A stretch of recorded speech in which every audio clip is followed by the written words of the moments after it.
Маршал Дума Сэрго, приветствую всех на канале Чеченской демократической партии. В следующие минуты о наиболее заметных событиях уходящей недели. Грузия. Футбольная революция или политический офсайд. В Грузии произошло невероятное. Бывший футболист Михаил Кавилашвили забил решающий гол в ворота президентства. Единственный кандидат на поле, он обошел всех соперников, которых просто не было. Судейская бригада грузинской мечты единогласно присудила победу Кавилашвили. Болельщики устроили массовый футбольный перформанс перед парламентом, видимо, надеясь, что новый президент выйдет сыграть. Саломе Зурабишвили отказалась покидать поле, объявив себя вечным капитаном команды. Ситуация в Сирии. ЕС приветствовал свержение режима Асада в Сирии, но может ли он иметь дело с повстанцами-исламистами из Хатэш? Брюссель призвал к созданию эксклюзивного правительства и защите меньшинств в истерзанной войной стране.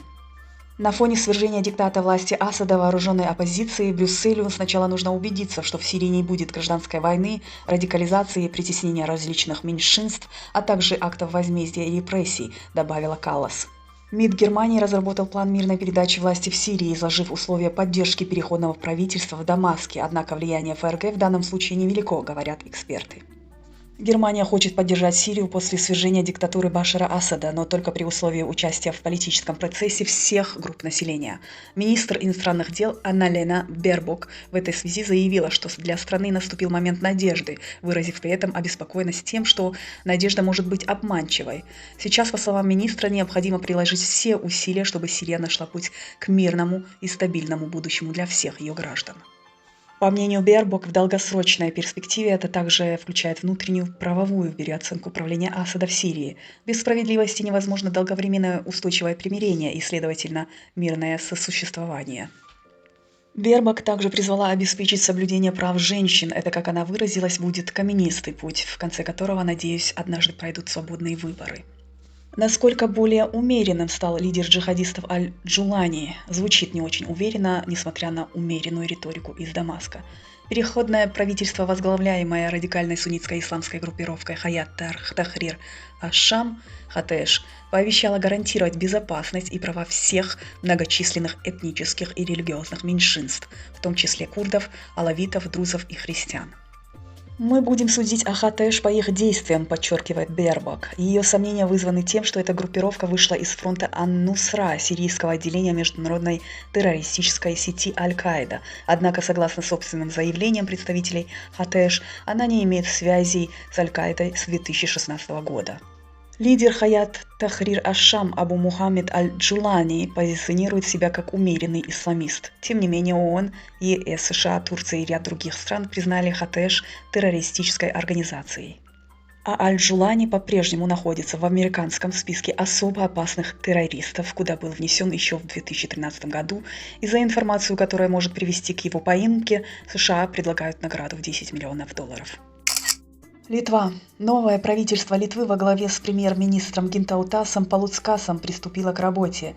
Учитывая ситуацию, все внимание нового руководства будет сфокусировано в еще большей степени, чем раньше. На вопросах безопасности, прежде всего на укреплении границы и противостоянии гибридным угрозам со стороны России. Однако в целом внешняя политика Литвы не изменится. Поддержка Украины, наращивание оборонительных возможностей и планируемое размещение бригады НАТО в Литве – вот приоритеты. Свой первый визит министр иностранных дел совершит в Украину, однако именно поддержка Украины может оказаться проблемной темой для литовского руководства в связи с возвращением в Белый дом Дональда Трампа. Его желание во что бы то ни стало принудить к миру Москву и Киев вызывает беспокойство в Вильнюсе. Литва воспринимает себя как прифронтовое государство, и ее политический класс убежден, что любой компромисс Путин воспримет как слабость и при случае нарушит любые договоренности. Париж. 14 декабря двое агентов службы безопасности и двое мигрантов погибли в результате стрельбы в Лун-пляже недалеко от северного города Дюнкерк, сообщили французские СМИ в субботу со ссылкой на источники в органах безопасности.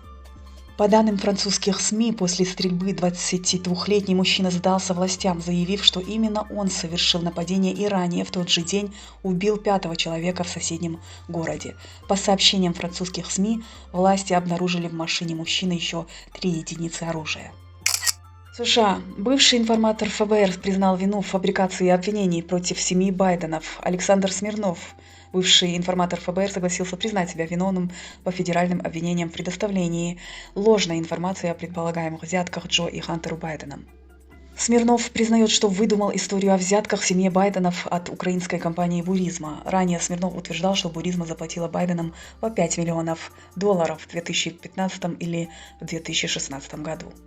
Прокуроры установили, что контакты Смирнова с «Буризма» на самом деле имели место в 2017 году, когда Байден уже не был вице-президентом и не мог влиять на политику США.